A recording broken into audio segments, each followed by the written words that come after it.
करुणा गुप्ता जी, राधे राधे महाराज जी। जब हम सो जाते हैं तो कभी सोते सोते सपने में वहां भी पहुंच जाते हैं जहां जाना असंभव होता है।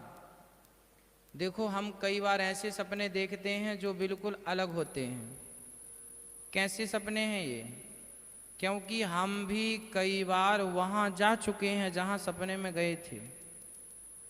इस शरीर से नहीं, किसी और शरीर से। आपको क्या लगता है, जैसे ये पृथ्वी है ऐसे और भी पृथ्वियां हैं। हमारा केवल इस पृथ्वी में जन्म नहीं हुआ, अनेक पृथ्वी। आज जिसे आप एलियन कहते हैं, क्या कहते हैं? एलियन। एलियन मीन्स दूसरे ग्रह का व्यक्ति, दूसरी पृथ्वी का व्यक्ति। तो आज हम इस पृथ्वी में जन्म लिए हैं, किसी जन्म में हम दूसरी पृथ्वी में जन्म लिए होंगे, वहां के रहे होंगे। तो कभी कभी वो सपने में आ जाता है, क्योंकि सब अंदर तो रहता, मन तो तब भी था, आज भी मन है, यही मन तब भी था, यही तो रिकॉर्ड मन में होता है। तो कभी कभी वो रिकॉर्ड चल जाता है, रिकॉर्डिंग चालू हो जाती है। वो वाली फंस गई तो वो चलने लगा सपने में, कभी कभी फंस जाती है वो वाली। फिर चेतना कश्यप जी, राधे राधे महाराज जी, कहते हैं कि दया से बढ़ के कोई धर्म नहीं होता, परंतु कुछ शास्त्रों में धर्म की श्रेष्ठता बताई गई है। कृपया बताएं कि धर्म बड़ा होता है या दया? गोस्वामी जी क्या कहते हैं? दया धर्म का मूल है, पाप मूल अभिमान।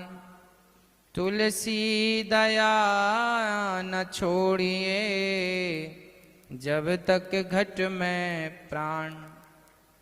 दया धर्म का मूल है। धर्म क्या है?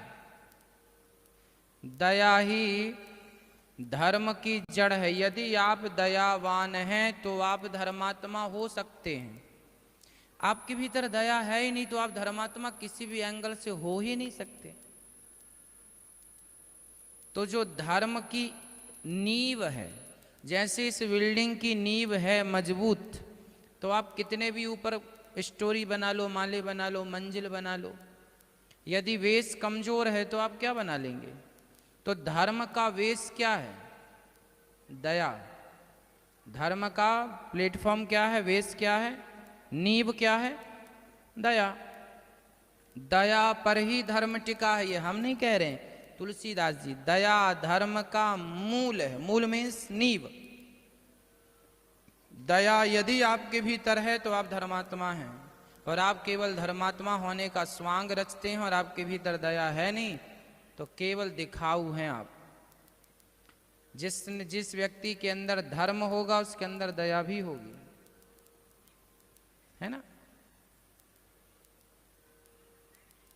भाई गुलाब है तो खुशबू तो होगी, चमेली है खुशबू तो होगी, मिश्री है मिठास तो होगी।